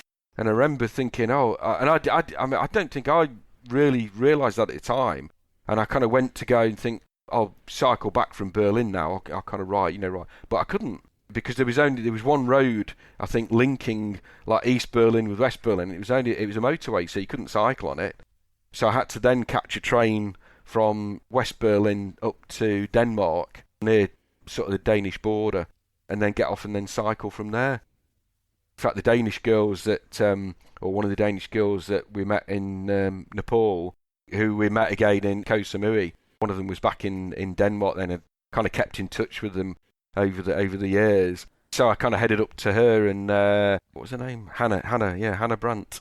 I think she was at university, but she was living in kind of northern Denmark. So I kind of went up there and had a few days up with her, and she took me around the sites of northern Denmark and to the highest point in Denmark. I think it's called, was it Sky Hill or something like that? A whole sort of 30 metres high or something like that, I think it was. Yeah. It's like the highest point in the Netherlands, isn't that over like a bridge over a lock or something? Yeah, that's right, yeah. So I spent a little bit of time with her, and kind of now it's kind of, what was it, been getting into sort of October, I think. So start heading back down, headed down to Hamburg, and caught the ferry back from Hamburg to Harwich. And then back on home soil. Yeah, back on home soil, which was... knocking on your parents' door. Yeah. How many years later? 3 odd years later or something? Yeah, well, they were actually out when I arrived home, because they didn't know that I was... They kind of knew that I was kind of on the way back somewhere, but didn't know where I was. I don't think they knew I was back in the country. So I arrived back home, and nobody was in. What did you do? Well, I kind of sat in the garden for a bit, because I thought, oh, that's interesting. I'll kind of hang around. Phil, legitimately, I was waiting for you to say, well, I just went to the pub. yeah, should have perhaps, yeah. Yeah. What a journey. Oh, my gosh, what a monumental journey. Phil, I normally ask guests to share one day of their trip, but over 2 episodes, I feel listeners like we've just heard so many amazing days. Like, it's just been absolutely mind-blowingly incredible. It's such a gift. I just feel like I could just sit back here and just ask you a random country and just hear 10 amazing stories. And yeah. Like, you must see that as well. Like, I don't know whether you would have appreciated when you set off from the UK the sort of life stories that you would have been left with by the time you had returned. Oh, not at all. I mean, even now, just talking about it now, because obviously, this was 40 years ago. So you kind of, a few years when you get back, I did some slideshows for people and, talks and things like that for various clubs, and you kind of, people you haven't bumped into for a bit ask you about it, but then kind of, it all gets kind of forgotten, and you move on, and, you do other stuff, and life takes over. and you kind of you kind of forget, what you've done. And it's been really interesting for me, great in fact, kind of talking about it all again, because you do just forget all this stuff. And before coming on the interviews, I kind of got my diaries out and had a bit of a flick back through them, because you do forget a lot of this stuff, and you kind of read through them and go, oh crikey, yeah, I've forgotten about that. And the people you meet, and the sort of, that's the thing that sticks in my mind, is all the the people and the sort of stories that you hear. This obviously the environment you're in is amazing as well, but I think it's the kind of life stories that kind of stick with you. Yeah, and I guess they're the most things that have impacted you the most as well, and like imparted the most on you. They're the things you probably reflect on the most, more than a landscape or a scenery. Oh yeah, it definitely rubs off on you. And I say the thing about how you go to these countries and they've got so much less than we have, and their lives are so much more, so much harder than our lives, and yet people over here don't realise that's still going on. Like that difference in east and west living is still there. Maybe not, perhaps not quite to the same degree, possibly, but I don't know. It's still, there's still vast differences, and I think a lot of people in the West, kind of forget that really. I like to think I'm open-minded and empathetic, but even I feel like I'm blindsided by my own birthplace lottery. I understand that I have so much privilege, but even then, I haven't seen it so starkly in my face as what you would have experienced there. I've heard of the stories, and I can think I can feel what it would be like, but to be faced with that for many, many days on this trip that lasted 3 years, like that, it would be quite something, and it would be something that you couldn't just shake off and forget. No. It's it definitely changes your life, and I think it'd be interesting. I remember going back to Jamie as well, because obviously he's heard a lot of my stories over the years. Ali's as well, and I remember so we went out for a walk with him just before he went. He was chatting to Ali, and he said, "Mum, take a look at me now. I'm not going to be the same person that I went away as when I come back." And we were like, "Wow, yeah." That's really sort of deep, and for... God, it's so mature. yeah, really mature. Like just to even come out with that as well. Definitely. He did actually ask me, I feel like we sort of semi-answered it. He did say, there was another question, of course. Looking back, do you think the journey changed you as a person? And if so, how? Oh, yeah, definitely. I think it gives you a vast amount of self-confidence and resilience, I think, dealing with all the stuff you have to deal with, and the knowing that, especially when you're on your own, knowing that all your decisions fall back on you. You make the wrong decision, it's nobody else's fault, it's yours. And dealing with all of that and all the stuff that kind of comes along, knowing that, you can get through it, and, whatever happens, there's an answer, there's a way out of it, sort of thing. There's something to look forward to. As difficult as it seems at the time, and as hard, as bad as you might feel at the time, you know that you're going to get through it. And I think that's kind of lived with me. And kind of, Ali says to me that you never really get stressed about anything. And I said, well, you don't need to be stressed. There's always an answer. There's always a way out, or an alternative, or something you can see. You just have to kind of go, well, okay, well that option's been taken away from me, or that's changed. What else is there? What else can we do? Or what is there a way around this? And I think it opens your mind to certainly that sort of side of things. And I think the other side of it that it's changed me is not being materialistic. Yeah. I don't want the latest bike or watch or gizmo. I still ride around on my old. I've still got my Mercy in the garage, and I don't use it that often, but I still ride around on it. Gosh, the things you must think of when you just look down at it. Yeah. Like it would just throw memories at you. Oh yeah. It's lovely. It's my kind of nice sunny day bike now. Yeah. I don't go out if it's raining or wet or horrible or anything on it. I just go out on a nice sunny day for a nice ride down the Cheshire lanes, and you kind of think, blimey, where have I been on this bike, and all the things that my mind just boggles. Phill, genuinely, I hope one day to be able to visit you there up where you live and see those lanes and see your Mercy and go for a ride with you on a sunny day there. I think that would just be magic. That would be fantastic. You're more I promise than not welcome. to throw a podcast microphone in your face. I'll buy you a meal at a pub so you can share more stories. Like, this has just been such an absolute pleasure for me, just hearing you talk about them. It's a real gift for me to be able to hear it and to be able to share it with people around the world to listen to them as well. There's many of us who listen to this show who don't have the privilege to be able to travel for any situation, but I often feel sometimes the biggest gift of this show is giving these stories to people and giving these learnings about the world to people as well. And I so appreciate you taking the time to do that. It's just been absolutely mega. No, it's been great. It's been absolutely fantastic. I've so enjoyed it. I've enjoyed it. In fact, I've enjoyed it a lot more than I thought I would do. I did joke. I must say, though, having said I wouldn't throw a podcast microphone in your face, I did joke with Jamie, not really joke, but did say that I'd love to do a session with him when he's finished and you, and compare notes with you together. So maybe in the future there will be one. Oh, yeah. No, I'd be up for that. That'd be amazing. I have to wrap things up. How sad's that? I have 3 quick questions for you. The first one's music related. We talked about music earlier on the show. But now, as a guest, you get to go onto the Seek Travel Ride music playlist. Listeners, I've got links to it in our show notes. It's available on Spotify as well as Apple Music. Phill, this playlist contains a song from every guest of Seek Travel Ride, and it's a song that they chose to be the soundtrack to their adventure. This is a monumental adventure of yours. What song are you going to pick? So, I really thought hard about this, actually, because I've got a really broad range of music tastes. You know, I like everything from a bit of classical stuff right through to a bit of Eminem and a bit of thrash metal. So, and I've got a favourite, I've got favourites in each area. So I really struggled with this, but I think I'm going to go back to my roots and pick a Jethro Tull song. Oh, I don't know this. So hang on. Yeah, what's the Jethro? Jethro Tull. Oh, yeah, amazing band. You need to listen to them. They're a kind of 60s, 70s. Well, they're still going actually in kind. Sort of folk rock band. Done some amazing. Yeah, I saw them quite a few times live, and I just really like their music. So I think my favourite song of theirs is a song called High Road to Valhalla, and I think it's off the Stormwatch album. Because Valhalla is heaven for the Norse. Yeah, that's right. Yeah, they were where the sort of heroes go to. Yeah, when they're killed, and it's just such a great sort of. I just love the record. It's fantastic. Yeah.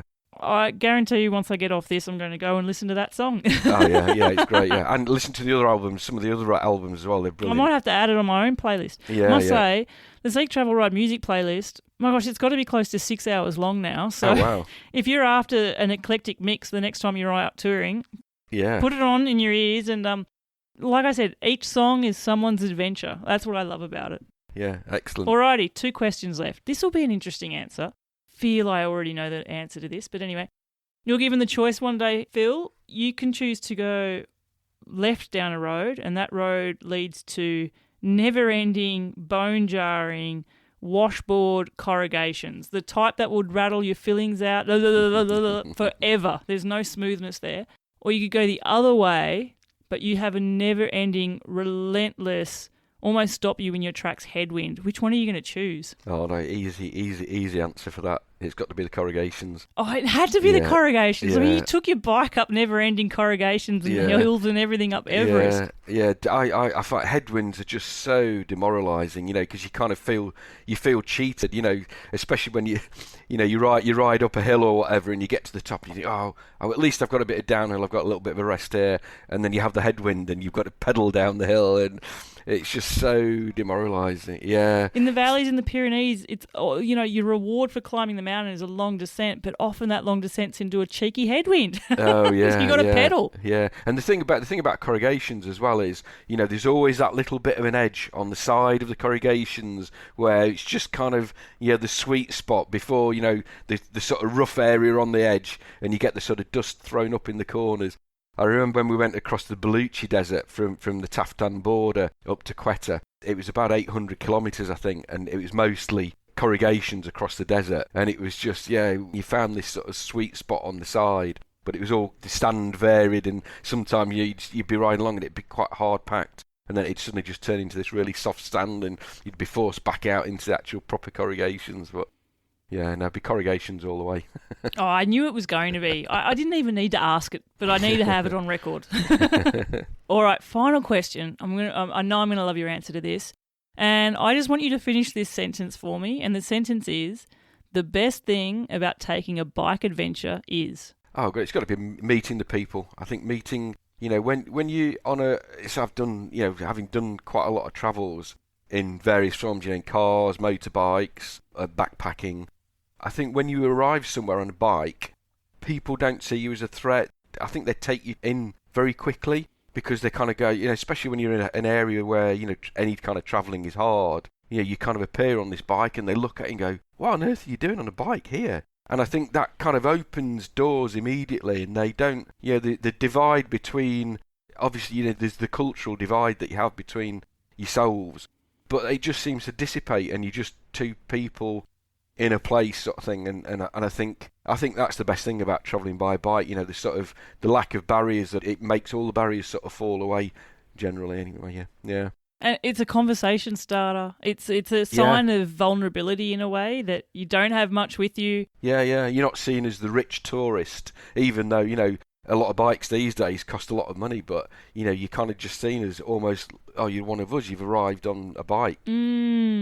Yeah, it takes me back to James Bale, who travelled at a very similar time to you. He was at Everest in 86, that's so right, not much further on, and his description of it was it's a very humble way of travelling. It is, it's a leveller. It is, yeah. Goes with that, doesn't it? Yeah, that's right, yeah. And it also, of course, it's that sweet spot as well between, because you've got kind of walk, you can travel by walk, but, realistically you're kind of stuck to probably, 25, 30 Ks a day, something like that. Whereas, and then on a motorbike or something, you can do a lot further, but you've got a lot more paraphernalia. You want to stop and take a photo, you've got to kind of get off the bike, find somewhere to park, take your gloves off, take your helmet off, And with a bike, you've kind of got, it's that sweet spot in between, really, where you're open, you're in the elements, you can cover a reasonable distance, You can take it anywhere. Yeah, you can pick it up, stick it on your back, and, carry it with you, and you've still got it, so...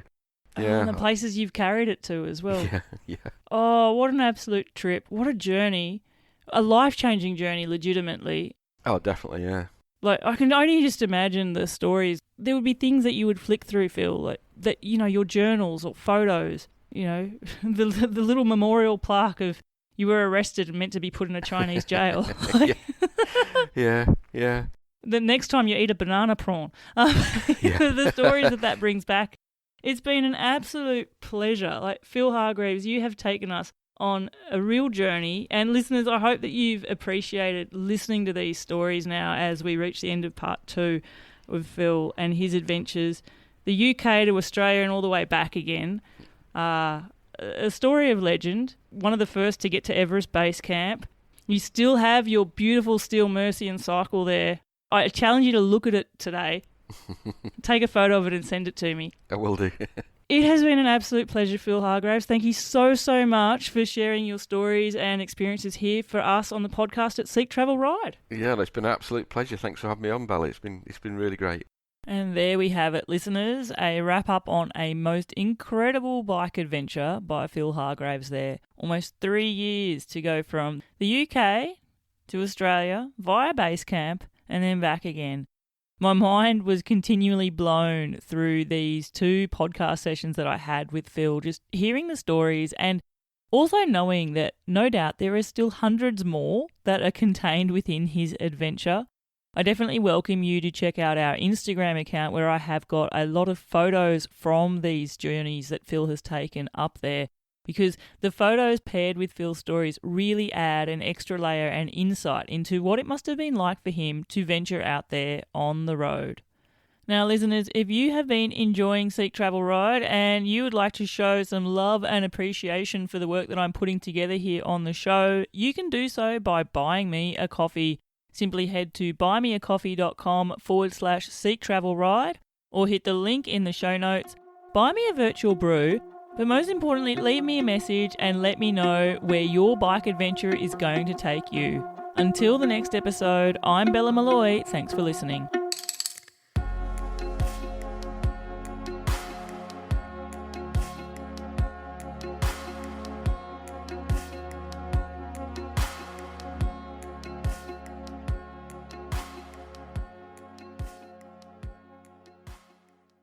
And thanks for listening to today's episode. Before you go, just another shout out to our show sponsor, Old Man Mountain, and their new hemlock bags with flip cages. They're fork-mounted packs which will attach securely with a hook and lever flip, ensuring a stable, rattle-free ride and easy removal. They're built for durability, they're ideal for your bikepacking adventures. Check them out at our custom link, oldmanmountain.com/Seek Travel Ride, or simply click the link in the show notes. Happy riding!